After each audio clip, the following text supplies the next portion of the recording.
Estoy sentada en la sala de espera de una notaría en el centro de Madrid. El aire aquí huele a papel antiguo y a decisiones irrevocables. Miro mi firma en el documento de liquidación que descansa sobre mis rodillas. Es un trazo firme. ¿Limpio? Hace exactamente un año Álvaro se rió de esa misma mano porque no llevaba un anillo de oro en el dedo anular. Recuerdo perfectamente el sonido del hielo en su copa mientras me decía que yo era parte del pasado. Que era una mercancía caducada. Él pensó que mi silencio en aquella terraza era la resignación de una mujer derrotada por la edad. No se dio cuenta de que yo no estaba bajando la cabeza por vergüenza. Estaba contando los segundos. Él veía su empresa como un rascacielos indestructible. Yo la veía como lo que realmente era. Un castillo de naipes que se mantenía en pie solo porque yo sostenía la base. Y él acababa de pedirme que soltara las manos. A veces la caída no empieza con un grito. Empieza con una pregunta cruel en una noche de fiesta. Antes de continuar, si lo desea, suscríbase al canal y dígame suavemente en los comentarios desde donde está escuchando esta historia, me alegrará mucho saberlo. El viento en la terraza del Hotel Riu Plaza España siempre es frío. Incluso en verano. Pero aquella noche de enero de 2026. El frío no venía del aire de Madrid.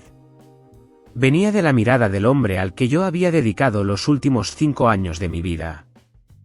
Me llamo Isabel Velasco. Tengo 32 años.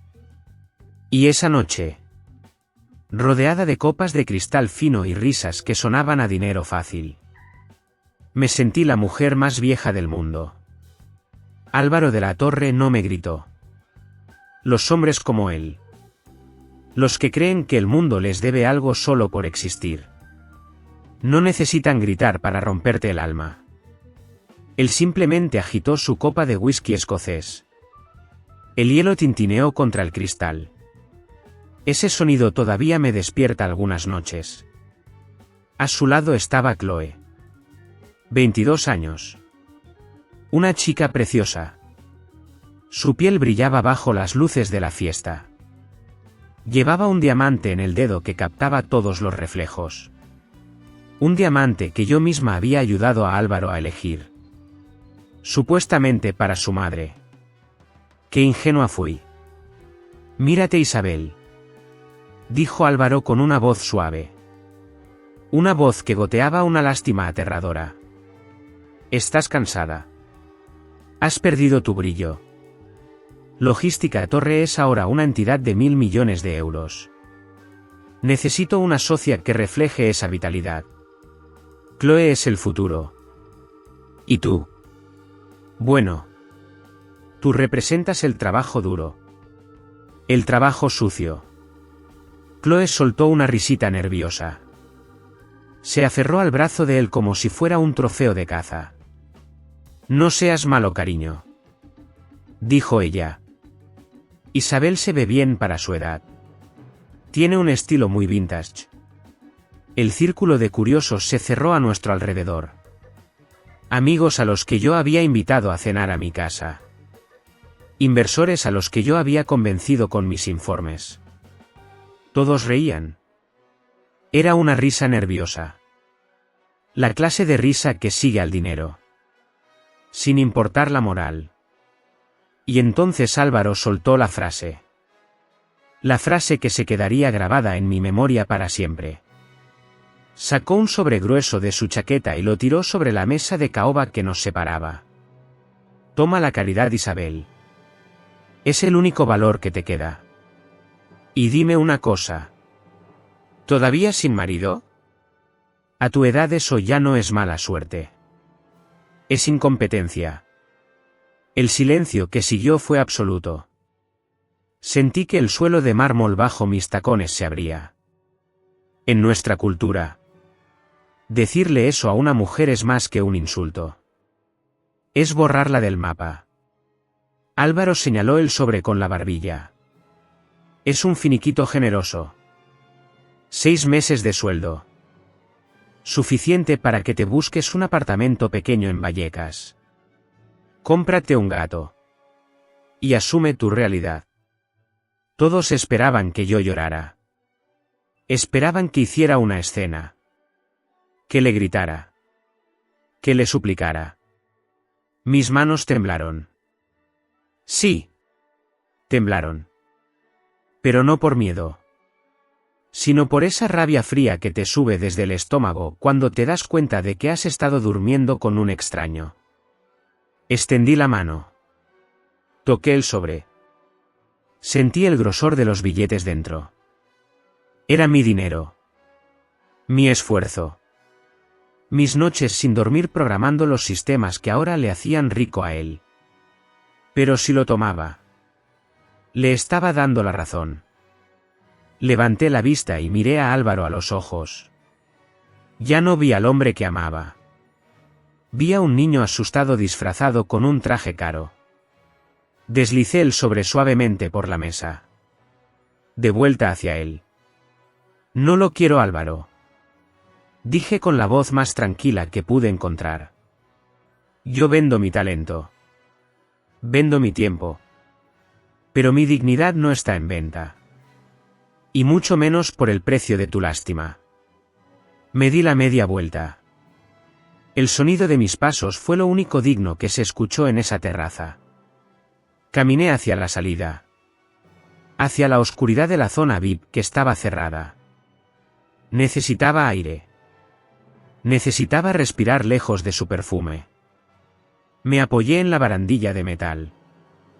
Miré las luces de la Gran Vía. Y allí. Sola. Dejé caer la primera lágrima.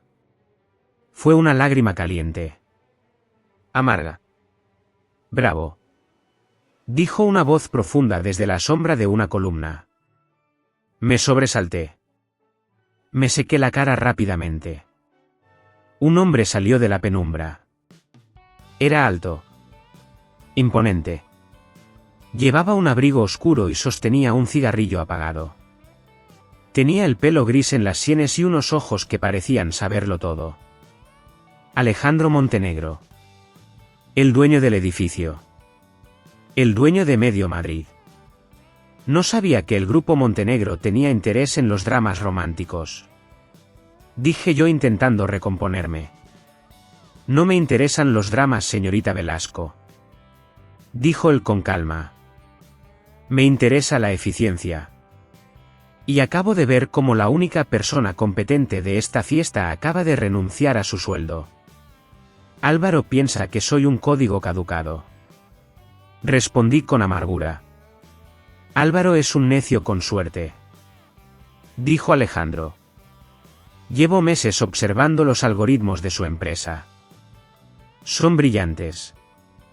Pero desde hace 6 meses han perdido calidad. Coincide con el tiempo en que él empezó a salir con la señorita Chloe. Me miró fijamente. No con deseo. Sino con respeto. Usted es Isabel Velasco. La arquitecta de todo este imperio. Humildemente. Yo solo era la gerente. Murmuré. La humildad es un lujo que los pobres no podemos permitirnos. Me cortó él secamente. Sacó una tarjeta negra de su bolsillo. No tiene logo. Solo un número. Tengo un desastre en mi división de envíos en el puerto de Valencia. Si quiere demostrarle a ese payaso que se equivoca. Venga a verme mañana. Pero si va a seguir llorando por un hombre que no la merece. Tire la tarjeta ahora mismo. Me la puso en la mano. Y se marchó sin decir adiós. Me quedé allí. Sola en el frío. Con una tarjeta negra en la mano y el corazón roto. Pero por primera vez en toda la noche. Sentí que quizás. Solo quizás. Mi vida no había terminado. Sino que acababa de empezar. Miré la tarjeta negra que Alejandro Montenegro me había puesto en la mano. No tenía adornos dorados. No tenía letras en relieve exageradas. Solo un nombre. Un número de teléfono. y un peso que parecía hundirme la mano. Alejandro se quedó allí un momento más, fumando con esa calma que solo tienen los hombres que ya no necesitan demostrar nada a nadie. Es curioso, Isabel, dijo él mirando el humo subir hacia la noche de Madrid. Álvaro cree que el éxito de su empresa viene de su sonrisa en las revistas, o de esas fiestas ruidosas que organiza. Pero yo llevo 40 años en este negocio, y sé diferenciar el ruido de la música. Se giró hacia mí. Sus ojos eran oscuros, serios, pero no había burla en ellos. Usted es la música, Isabel. Usted escribió la partitura de esa empresa. ¿Y ahora qué se va? La orquesta va a desafinar.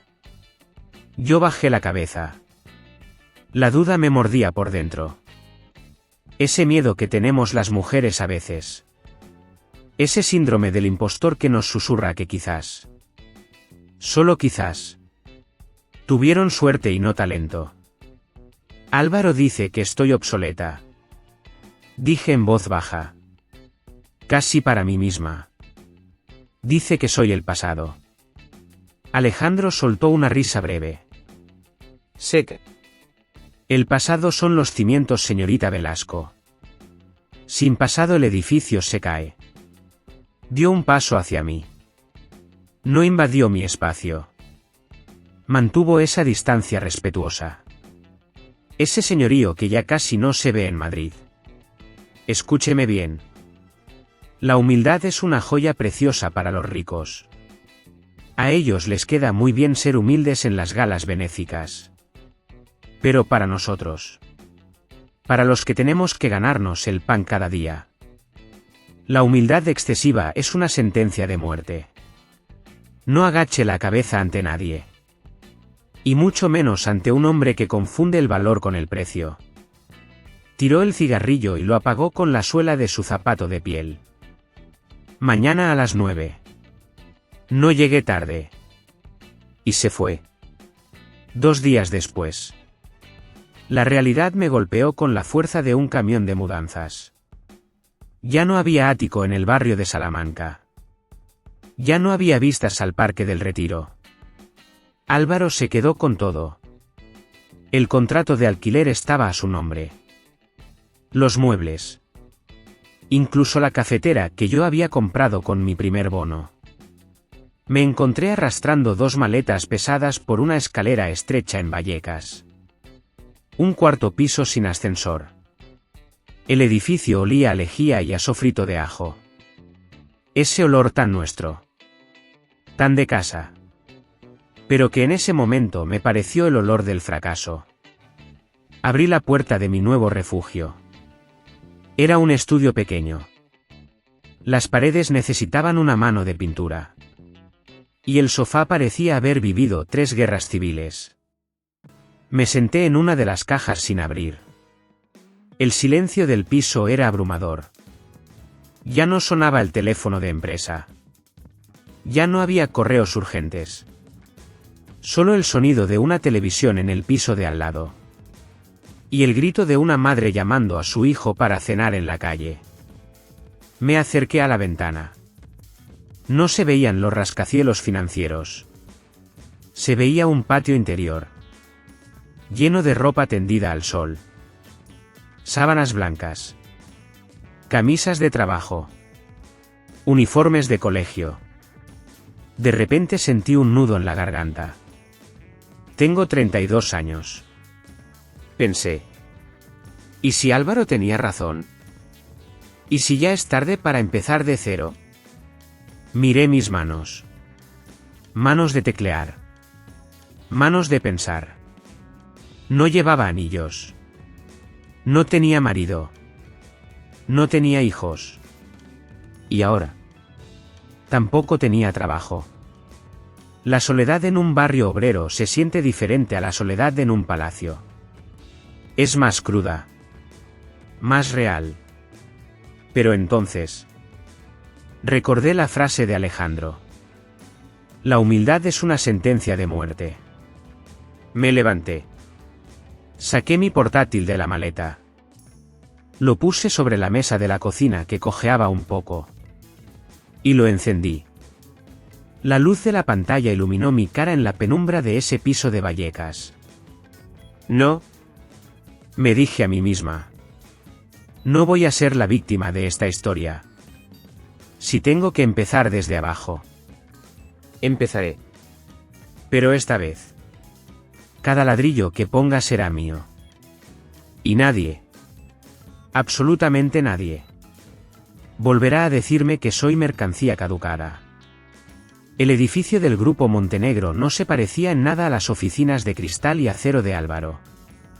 Estaba en el Paseo de la Castellana. Era un edificio antiguo, de piedra gris, con puertas de madera pesada que parecían proteger secretos de Estado. Al entrar, no había música de moda ni recepcionistas modelos. Había silencio. Ese silencio respetuoso que solo se encuentra en los lugares donde se toman las decisiones verdaderamente importantes. Olía a cera para madera y a papel antiguo. Me sentí pequeña con mi traje de chaqueta de la temporada pasada. Pero levanté la barbilla. Alejandro no estaba allí. Me condujeron a un despacho inmenso. Detrás de una mesa que parecía la cubierta de un barco, estaba ella. Victoria Montenegro. La hermana menor de Alejandro y directora de operaciones. No se levantó para saludarme. Ni siquiera me miró cuando entré. Estaba firmando documentos con una pluma estilográfica que probablemente costaba más que mi coche. A su lado, en un sillón de cuero, estaba don Manuel. Un señor mayor, con aspecto de abuelo amable pero con la mirada afilada de un abogado que ha ganado 1000 juicios. Siéntese, dijo Victoria sin levantar la vista. Su voz era fría, metálica. Me senté en la silla de enfrente. Era incómoda. Supongo que estaba diseñada para que las visitas no quisieran quedarse mucho tiempo. Mi hermano dice que usted tiene potencial, dijo Victoria dejando la pluma sobre la mesa. Por fin me miró.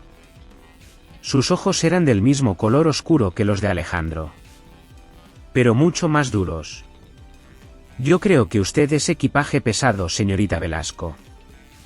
Es el descarte de Álvaro de la Torre. Dígame una sola razón para dejarla acercarse a mis datos.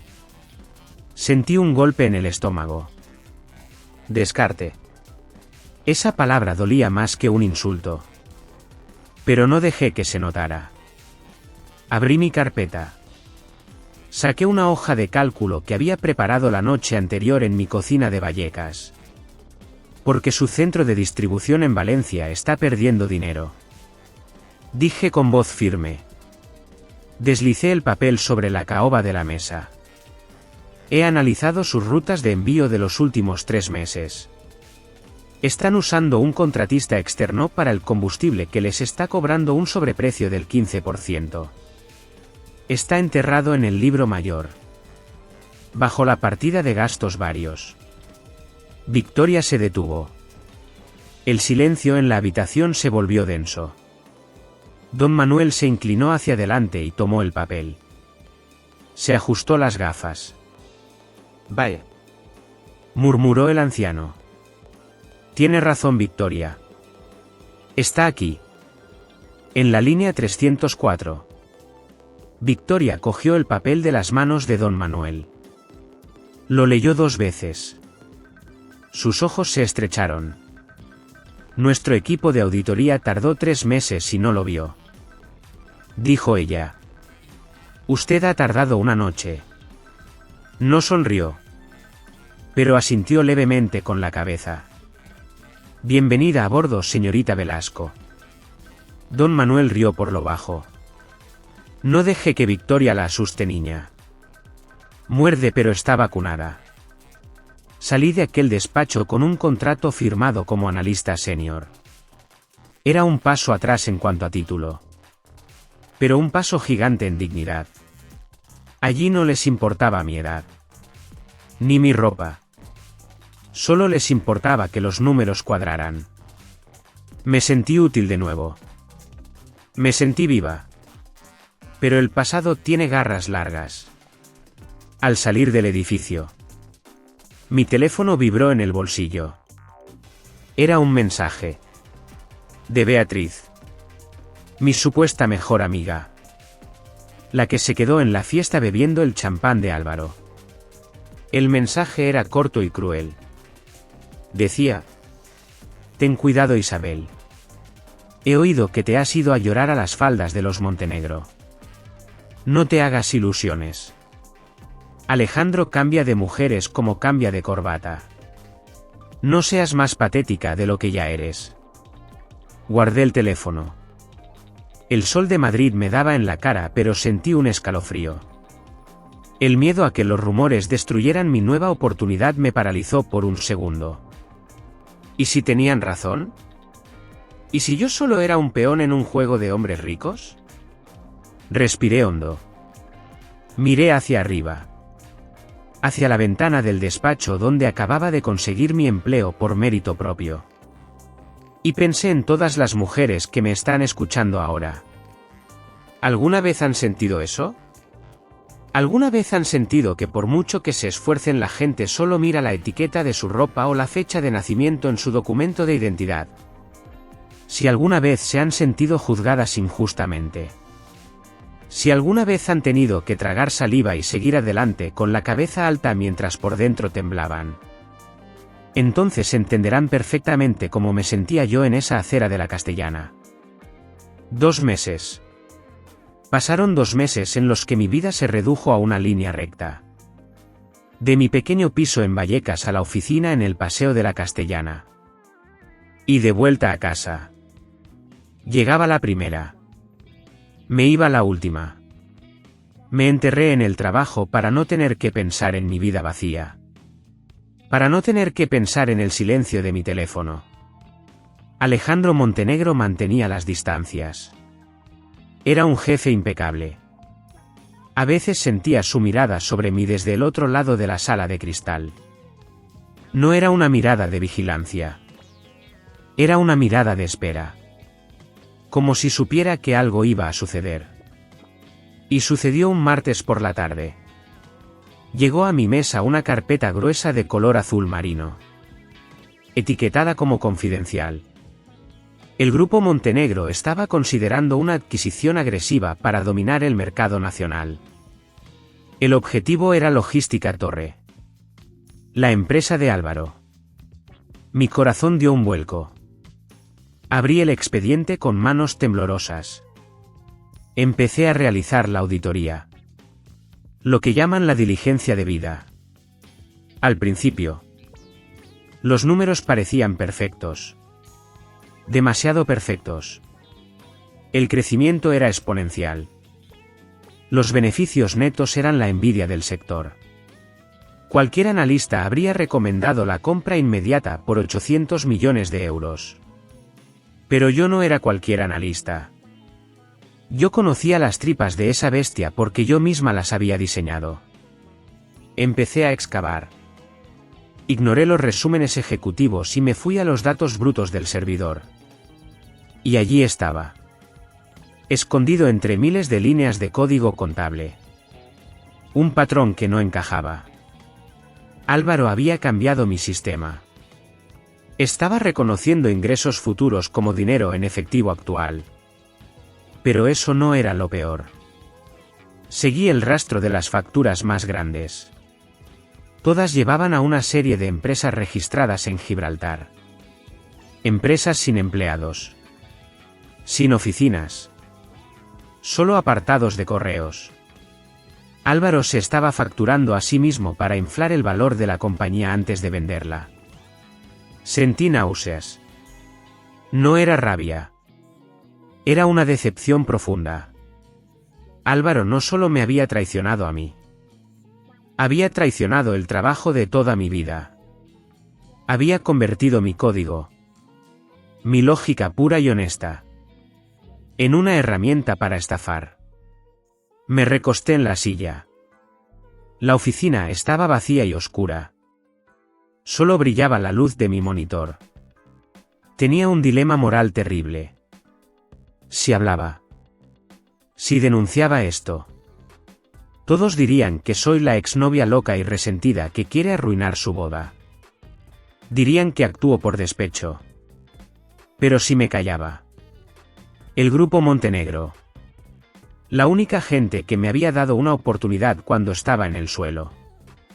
Perdería cientos de millones de euros. Comprarían una cáscara vacía. Tienes cara de haber visto a un muerto. Dijo una voz a mi espalda. Me giré sobresaltada. Era Alejandro. Eran las 10 de la noche y él seguía allí. Sin corbata. Con las mangas de la camisa remangadas. Traía 2 tazas de café humeante en las manos. No había mandado a su secretaria. Lo había traído él mismo. Un café solo. Sin azúcar. ¿Cómo te gusta a ti? Dijo dejando la taza sobre mi mesa. Gracias, señor Montenegro. Murmuré. Llámame Alejandro, Isabel. A estas horas las jerarquías se disuelven. Se apoyó en el borde de mi mesa. Olía a madera y a tabaco caro. Miró la pantalla llena de números rojos y advertencias. Su rostro se puso serio. Dime, Isabel. Preguntó mirándome a los ojos. ¿Qué me estás ocultando? Señaló la pantalla con la cabeza. Sé que has encontrado algo. Llevas 2 horas mirando esa página sin pestañear. Tragué saliva. Es logística torre. Dije con voz apenas audible. Es una trampa, Alejandro. Los números son falsos. Están inflando el valor con deuda disfrazada de ingresos a través de Gibraltar. Alejandro no se sorprendió. Ni siquiera parpadeó. Solo asintió lentamente. Como si confirmara algo que ya sospechaba. Pero necesitaba que yo lo dijera. Se acercó un poco más a mí. La distancia profesional se redujo peligrosamente. Podía sentir el calor de su presencia. Isabel. Me dijo con voz grave y suave.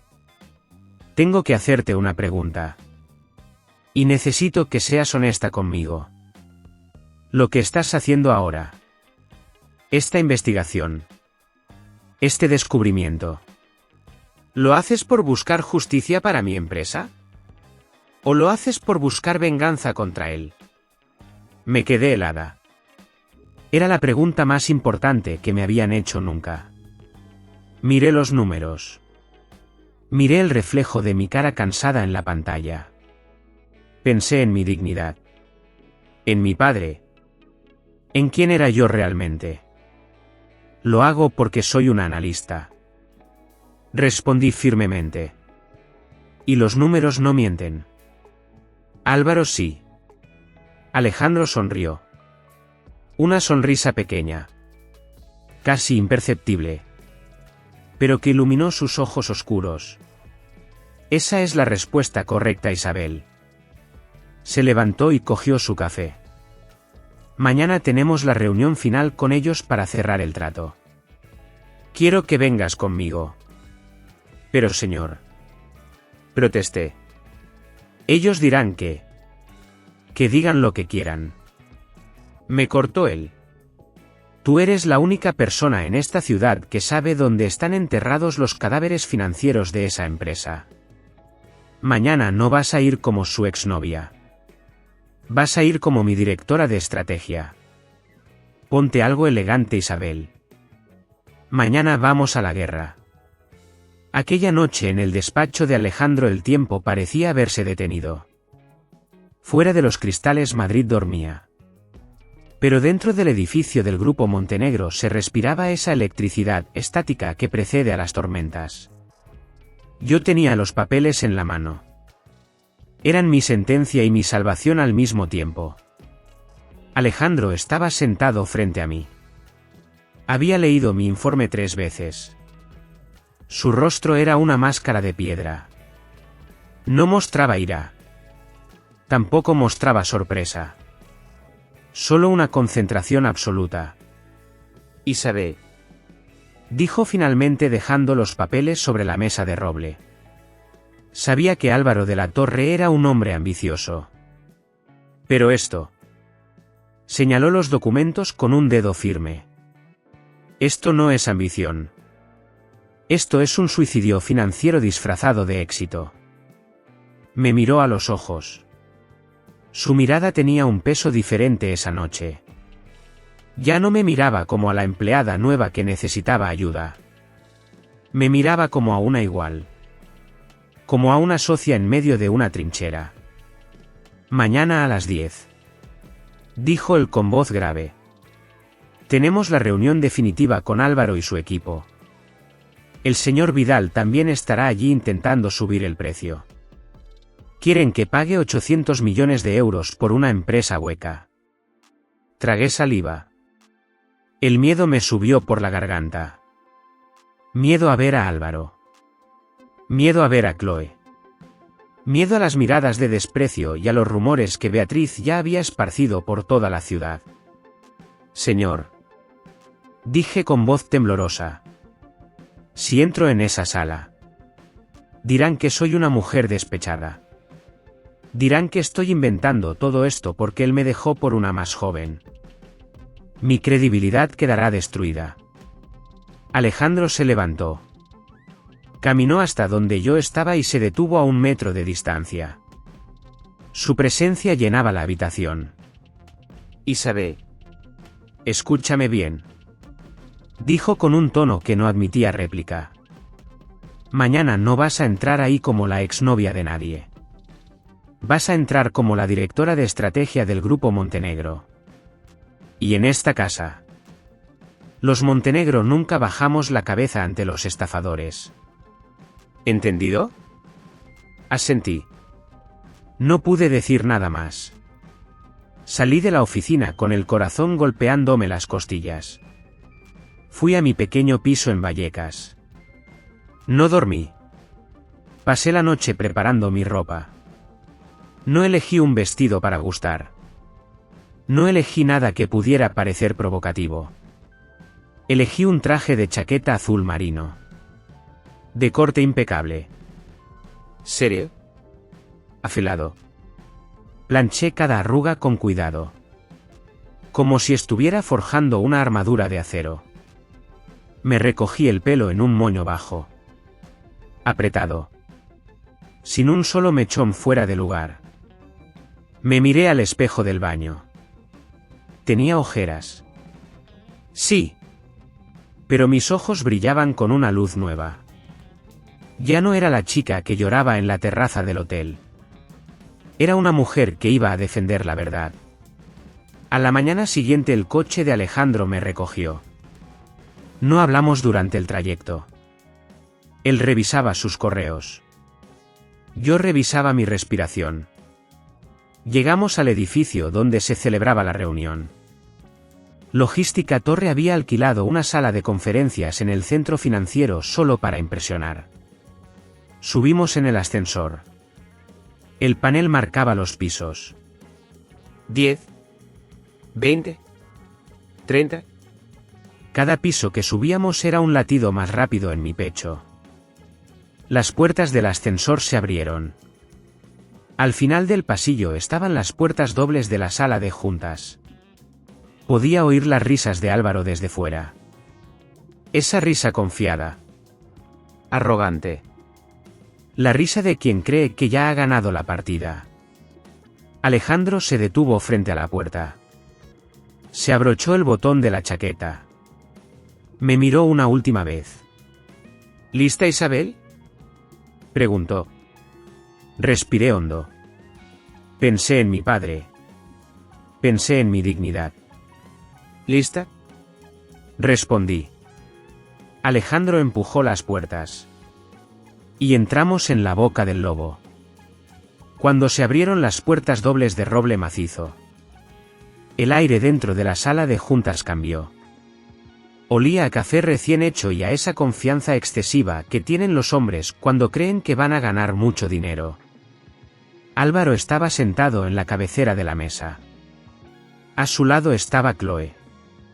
Y frente a él, los inversores del señor Vidal y el equipo legal de Alejandro. Cuando Álvaro me vio entrar, su sonrisa de ganador se congeló. Fue como ver una máscara de cera derritiéndose bajo el sol. ¿Qué hace ella aquí?, preguntó Álvaro poniéndose de pie. Su voz sonó demasiado aguda. Demasiado nerviosa. Alejandro no se detuvo. Caminó hasta el otro extremo de la mesa y tomó asiento con una calma exasperante. Ella es quien va a explicar por qué no vamos a pagar 800 millones de euros por su empresa, dijo Alejandro. Yo no miré a Álvaro. No miré a Chloe. Mis manos temblaban ligeramente. Pero obligué a mis dedos a moverse con precisión. Conecté mi portátil al sistema de la sala. La pantalla gigante detrás de Álvaro se encendió. No dije ni una palabra de saludo. No hacía falta. Los números hablan un idioma universal que no necesita traducción. Caballeros, dije con mi voz de analista. Fría. Metálica. Lo que ven en la columna de la izquierda son los ingresos declarados por Logística Torre. Lo que ven en la columna de la derecha es el flujo de caja real. Hice clic en el mando. La pantalla cambió. Apareció un mapa de Gibraltar. Y una lista de nombres de empresas. Empresas que no tenían empleados. Ni oficinas. Solo apartados de correos. Álvaro ha estado facturando servicios inexistentes a estas empresas fantasma. Expliqué mirando a los ojos del señor Vidal. El dinero sale de Madrid. Pasa por Gibraltar. Y vuelve a entrar como supuestos beneficios por servicios premium. Es un circuito cerrado. Es humo. El silencio que cayó sobre la sala fue absoluto. No se oía ni el zumbido del aire acondicionado. Solo se escuchaba la respiración agitada de Álvaro. Sentí algo extraño en el estómago. No era alegría. No era la euforia de la venganza. Era vergüenza ajena. Me dolía verle así. Tan expuesto. Tan desesperado. Miente, gritó Álvaro golpeando la mesa con la palma de la mano. Todos se sobresaltaron menos yo. ella está loca. Es mi exnovia. Lo hace por despecho porque la dejé por una mujer más joven. Señaló a Chloe que se había encogido en su silla. Álvaro me miró con los ojos inyectados en rabia. No la escuchen. Es una mujer amargada. Es personal. Fue entonces cuando sentí una mano pesada y cálida sobre mi hombro. Alejandro se había levantado y estaba de pie junto a mí. No miró a Álvaro con odio. Lo miró con una decepción infinita. Cuidado con sus palabras, señor de la Torre, dijo Alejandro con voz baja pero que retumbó en las paredes de madera. Esta mujer no es su exnovia en esta habitación. Esta mujer es la directora de estrategia del Grupo Montenegro. Y es la persona más competente que ha pisado este edificio en años. Les sugiero que respete su cargo. O tendremos que llamar a la Guardia Civil para que le expliquen lo que es un delito de fraude fiscal. El señor Vidal cerró su carpeta de cuero. El sonido fue seco. Definitivo. Como el disparo de un juez. Creo que hemos terminado aquí, dijo Vidal levantándose. Los inversores recogieron sus cosas en silencio. Nadie miró a Álvaro. Se convirtió en un fantasma en su propia sala de juntas. Chloe se levantó rápidamente. Cogió su bolso y salió casi corriendo sin esperarle. Álvaro se dejó caer en su silla. Parecía un muñeco de trapo al que le hubieran cortado los hilos. Me miró una última vez. Ya no había arrogancia en sus ojos. Solo miedo. Yo desconecté mi ordenador. Sentí una tristeza profunda. Había destruido la obra de mi vida para salvar mi dignidad. Vámonos, Isabel, dijo Alejandro suavemente. Salí de la sala sin mirar atrás. Mis tacones sonaban en el pasillo. Pero esta vez, mis manos no dejaron de temblar hasta que llegamos al coche. No me sentía una ganadora. Me sentía como alguien que acaba de sobrevivir a un naufragio. Creí que había ganado. Qué ingenua fui. Salí de aquella sala de juntas con la cabeza alta. Pensé que mi pesadilla con Álvaro había terminado al cerrar la puerta. Pero no conté con la última jugada del diablo. Justo cuando iba a subir al coche de Alejandro, el abogado personal de Álvaro me interceptó en la acera. No me miró a los ojos. Simplemente me tendió una carpeta de cuero desgastada y se marchó. Dentro no había una demanda por difamación. No había insultos. Había algo mucho peor. Había una copia de un documento notarial. Fechado hacía 5 años. Me quedé paralizada en medio de la calle. Los coches pasaban a mi lado. La gente caminaba con prisa. Pero yo sentí que el tiempo se congelaba. Era un poder notarial. Un poder absoluto que yo le había firmado a Álvaro cuando empezamos la empresa. Recuerdo ese día. Éramos jóvenes. Estábamos enamorados. O al menos yo lo estaba. Él me dijo: firma aquí, cariño. Es solo burocracia para agilizar los trámites del banco cuando yo viaje. Y yo firmé. Sin leer la letra pequeña. Sin consultar a un abogado. Firmé porque confiaba en él más que en mí misma. Mis ojos bajaron hasta la última página del documento que tenía en las manos. Ahí estaba mi firma. Trazada con esa tinta azul que ahora parecía sangre seca. Y junto a ella, una cláusula terrible. Yo figuraba como avalista personal de un crédito privado. No un crédito bancario normal, sino un préstamo de alto riesgo que Álvaro había pedido para cubrir sus desfalcos. La cifra me mareó. 15 millones de euros. Me tuve que apoyar en la pared fría del edificio. 15 millones. Álvaro había usado mi nombre. Mi crédito. Mi vida entera como garantía de sus errores. Y ahora que la empresa se hundía, los acreedores no irían a por él. Irían a por el avalista. Irían a por mí. Pero el terror real no fue por mí. Fue cuando recordé lo que había puesto como garantía adicional en aquel entonces. La casa de mis padres en el pueblo. La casa donde nací. La casa que mis padres construyeron piedra a piedra con el sudor de 40 años de trabajo. Si yo no pagaba, mis padres ancianos se quedarían en la calle. Sentí ganas de vomitar. No era solo una traición amorosa. Era una traición a mi sangre. Caminé sin rumbo hasta el Parque del Retiro. Me senté en un banco de madera.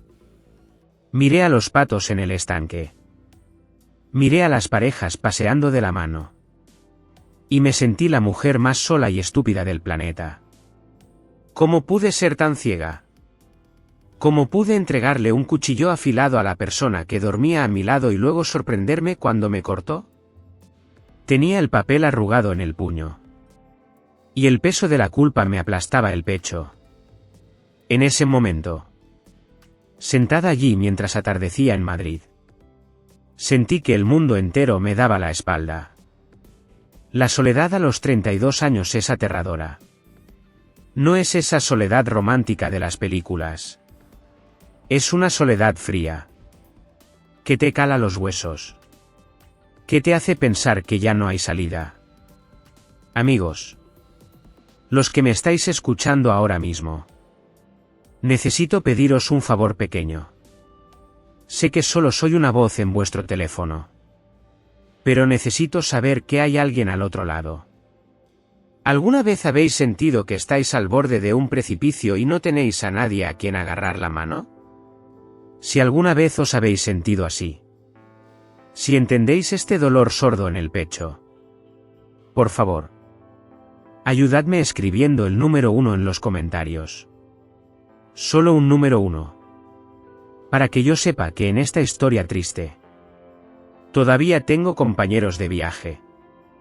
Vuestra presencia es lo único que me da fuerzas para contaros el final.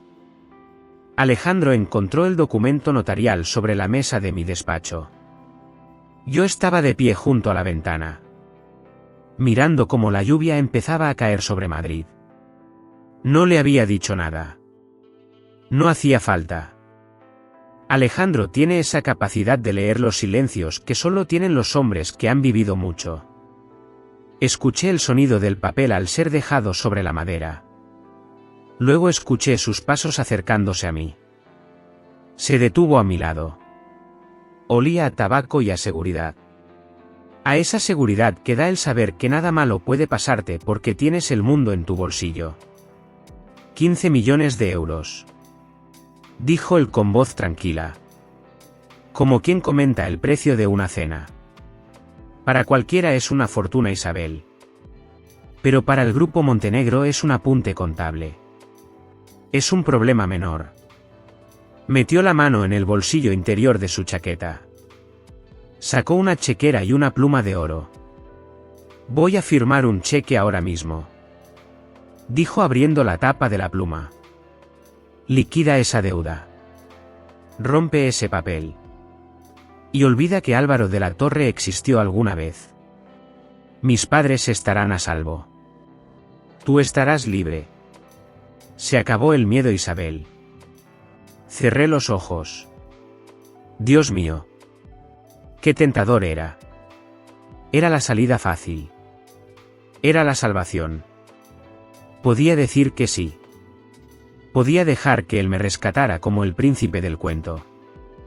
Podía volver a respirar tranquila sin el peso de esa losa en el pecho. Mi madre no perdería su casa. Yo no perdería mi futuro. Solo tenía que asentir. Pero entonces, algo dentro de mí se reveló. Un orgullo antiguo. Quizás el orgullo de mi abuelo, que era campesino y nunca debió un céntimo a nadie.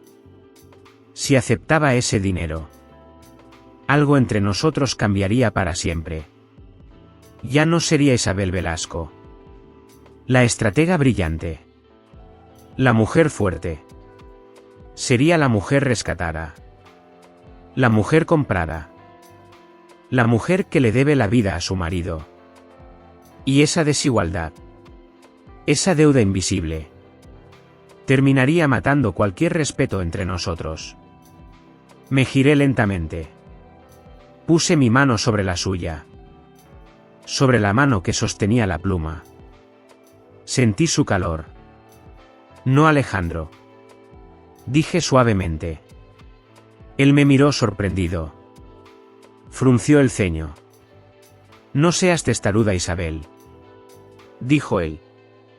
No es momento para el orgullo. Es el único momento para el orgullo. Respondí. Si tú pagas esto, Alejandro, siempre seré una deuda para ti. Cada vez que me mires, verás los 15 millones que costé. Y yo, cada vez que te mire, bajaré la cabeza porque sabré que no estoy a tu altura. Apreté su mano con suavidad y luego la solté. Si tú pagas, seré tu deuda. Pero si yo pago, si yo limpio mi propio desastre, entonces algún día podré mirarte a los ojos como tu igual. Y quizás, solo quizás, podré ser tu mujer. Alejandro se quedó en silencio. Guardó la pluma lentamente. Me miró con una intensidad nueva. Había admiración en sus ojos. Pero también había preocupación. ¿Y cómo piensas pagar 15 millones de euros, Isabel? Preguntó. No tienes ese dinero. No tengo dinero. Dije caminando hacia mi escritorio. Pero tengo información. Logística Torres se está hundiendo. Pero todavía tiene activos. Tiene camiones. Tiene naves industriales. Tiene patentes que yo misma registré. Álvaro está acabado. Pero todavía queda un cabo suelto en esa empresa. Alguien que tiene los derechos de voto que necesito para forzar la liquidación total y pagar la deuda.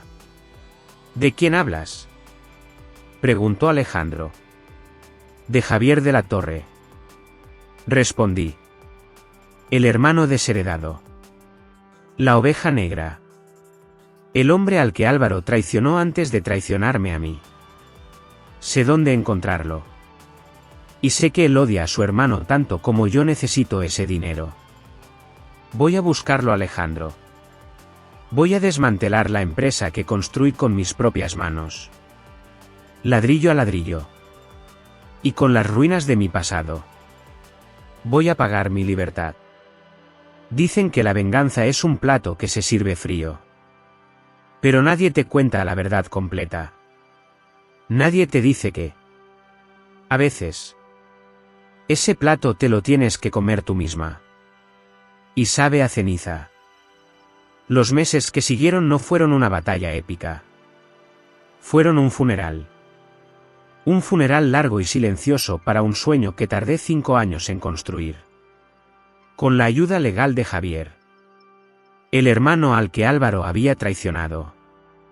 Conseguimos los derechos de voto necesarios. Forzamos la liquidación de la empresa para pagar la deuda.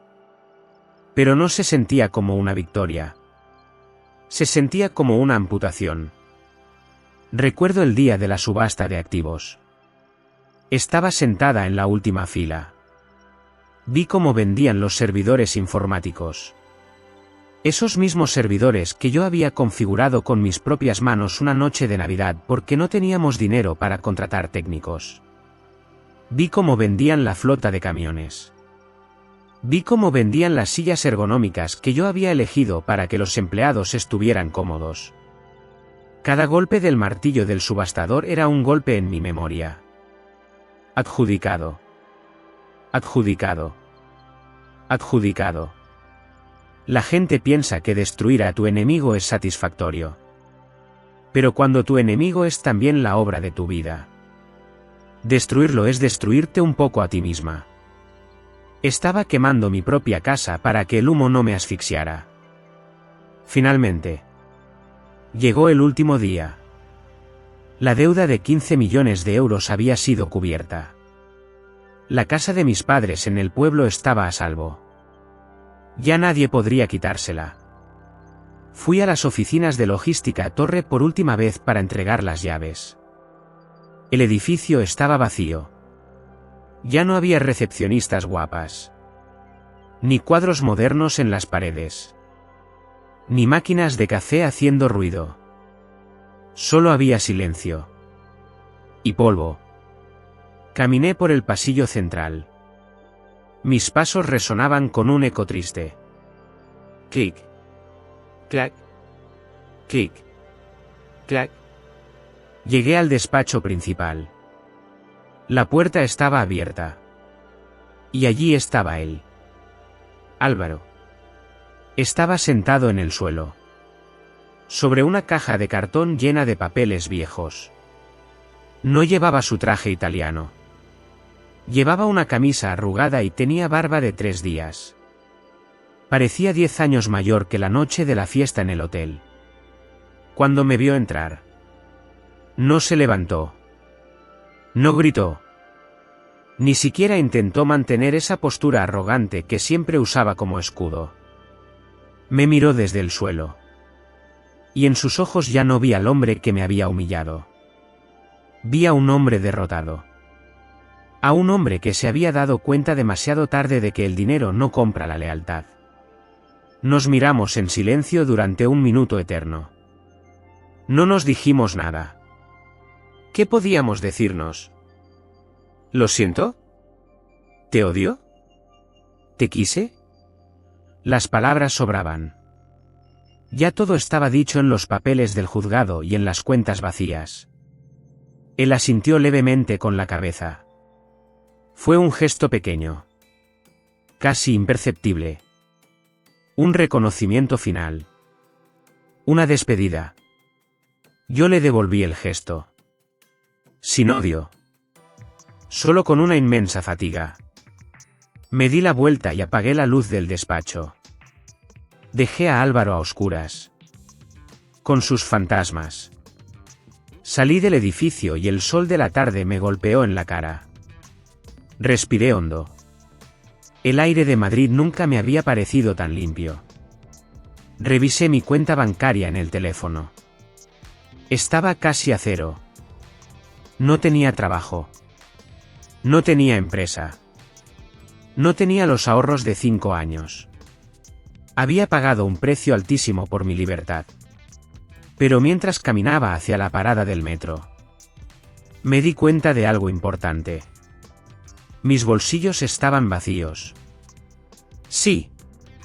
Pero mi conciencia pesaba menos que una pluma. Había aprendido la lección más dura de todas. A veces, para salvarte, tienes que estar dispuesta a soltar todo lo que creías que eras. Y dejar que se hunda. Ha pasado un año. Dicen que después de la tormenta siempre llega la calma. Pero nadie te explica que la calma no llega sola. Tienes que salir a buscarla. Hoy no estoy en una terraza de lujo en Madrid rodeada de gente que no me importa. Hoy estoy en el norte. En una pequeña ermita de piedra frente al mar Cantábrico. El cielo está gris. El mar está revuelto. Y el viento huele a sal y a tierra mojada. Es el paisaje más hermoso que he visto en mi vida. No hubo prensa. No hubo cámaras. No hubo invitados famosos ni listas de regalos extravagantes. Solo estábamos nosotros. Mis padres, que lloraban de emoción en la primera fila. Javier de la Torre, que ahora trabaja como jefe de seguridad en nuestra empresa y ha recuperado la sonrisa que su hermano le robó. Victoria, que por primera vez dejó su traje de ejecutiva y se puso un vestido de flores. Aunque seguía mirando el reloj cada 5 minutos. Y Alejandro. Alejandro estaba allí. Esperándome. No me miraba como el dueño de un imperio mira a una nueva adquisición. Me miraba como un hombre que ha encontrado su puerto. Llevaba un traje sencillo. Sin corbata. Y cuando le di la mano, sentí esa calidez segura que me ha sostenido durante todos estos meses de reconstrucción. Mucha gente piensa que este es mi final feliz porque me casé con el jefe. Porque acabé con el hombre poderoso. Pero se equivocan. Mi final feliz no es este anillo en mi dedo. Mi final feliz ocurrió mucho antes. Ocurrió aquel día en la oficina vacía. Cuando decidí pagar mis deudas y quedarme sin nada para poder ser libre. En ese momento. Cuando perdí todo mi dinero pero recuperé mi dignidad. Fue cuando realmente me convertí en la mujer que soy hoy. Alejandro no me salvó. Yo me salvé a mí misma. Él solo tuvo la inteligencia de valorar a la mujer que sobrevivió al naufragio. Hace unos días, alguien mencionó el nombre de Álvaro. Me contaron que vive en un pueblo pequeño del sur. Que tiene un taller mecánico modesto. Que ya no usa trajes italianos ni bebe whisky caro. Dicen que parece más tranquilo. Quizás incluso más humano. Lo curioso es que al escucharlo no sentí nada. No sentí esa satisfacción vengativa que imaginaba al principio. No sentí rabia. No sentí pena. Simplemente sentí indiferencia. Como cuando escuchas el pronóstico del tiempo de una ciudad en la que ya no vives. Esa indiferencia, queridos amigos, es la verdadera libertad. El odio te ata a la persona que te hizo daño. El rencor es una cadena pesada que arrastras contigo. Pero la indiferencia, el olvido real, eso es tener alas. La ceremonia fue breve. No prometimos amarnos hasta que la muerte nos separe. Prometimos respetarnos, admirarnos y ser compañeros en la guerra y en la paz. Cuando Alejandro me besó, no hubo fuegos artificiales. Hubo una promesa silenciosa de lealtad. Más tarde, durante la comida familiar, me escapé un momento al acantilado. Miré el horizonte infinito del mar. Pensé en la Isabel de hace un año. Esa mujer asustada, humillada, que creía que su vida había terminado porque un hombre le dijo que era vieja.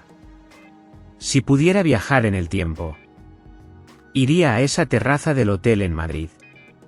La abrazaría fuerte y le diría al oído: tranquila. Va a doler. Va a doler mucho. Pero vas a renacer más fuerte, más sabia y mucho más feliz. Me di la vuelta y vi a mi marido jugando con mis sobrinos. Vi a mis padres brindando con vino tinto. Y sonreí. No la sonrisa perfecta para las fotos, sino una sonrisa real. De esas que te arrugan los ojos. La vida de una mujer. La verdadera victoria. No es hacer que los demás se arrepientan de haberte perdido. La victoria es llegar a la noche, poner la cabeza en la almohada y no tener nada de qué arrepentirte tú misma. Saber que jugaste limpio cuando todos jugaban sucio. Saber que mantuviste la espalda recta cuando el mundo quería que te doblaras. Ese es el único éxito que importa. Y ahora, antes de despedirme y volver a mi vida, quiero hacerles una última pregunta. A ustedes, que me han acompañado en este viaje desde la oscuridad hasta la luz. Miren dentro de su corazón. ¿Hay algo que les pesa? ¿Hay algún rencor antiguo? ¿Algún miedo que no les deja avanzar? ¿Tienen el valor suficiente para quemar ese pasado hoy mismo? ¿Tienen el valor de prenderle fuego a lo que fueron para calentar a la persona que quieren ser mañana? Yo lo hice. Y les prometo que al otro lado del fuego, el aire es más limpio. Gracias por escuchar mi historia. Gracias por no dejarme sola. Adiós. La historia de Isabel se detiene aquí. El ruido de Madrid ha quedado atrás. Y solo nos queda el eco de su decisión frente al mar. Muchos podrían pensar que su camino fue innecesariamente duro. Que rechazar la ayuda fácil fue un acto de orgullo excesivo. Pero quizás, solo quizás, fue el único camino posible para poder mirarse al espejo cada mañana sin bajar la vista. No hay respuestas correctas en la vida. Solo hay elecciones que nos definen y precios que estamos dispuestos a pagar por nuestra paz. Me gustaría saber qué habrías hecho tú en su lugar. Si estas palabras han resonado en alguna parte de tu memoria. O si has sentido esa misma soledad valiente. Compártelo conmigo en los comentarios. Os leo con el corazón abierto. Y si crees que estas historias sobre la dignidad y la justicia silenciosa merecen ser contadas, te invito a dejar un me gusta y a suscribirte a nuestro canal. Silencio y venganza. Es una forma sencilla y discreta de decirnos que sigues ahí. Al otro lado. Escuchando. Nos volveremos a encontrar pronto. En otro relato donde el silencio hable más alto que las palabras. Cuidaos mucho. Este vídeo es una historia de ficción inspirada en experiencias de la vida. No fue creado para juzgar a nadie, sino como una invitación tranquila a reflexionar sobre la forma de vivir y sobre nuestras relaciones con los demás. Los personajes, los nombres y los lugares no tienen relación con la realidad y han sido modificados para no causar daño a nadie. Ojalá que, a través de esta historia, pueda detenerse un momento y recordar su propia vida y a las personas que son importantes para usted.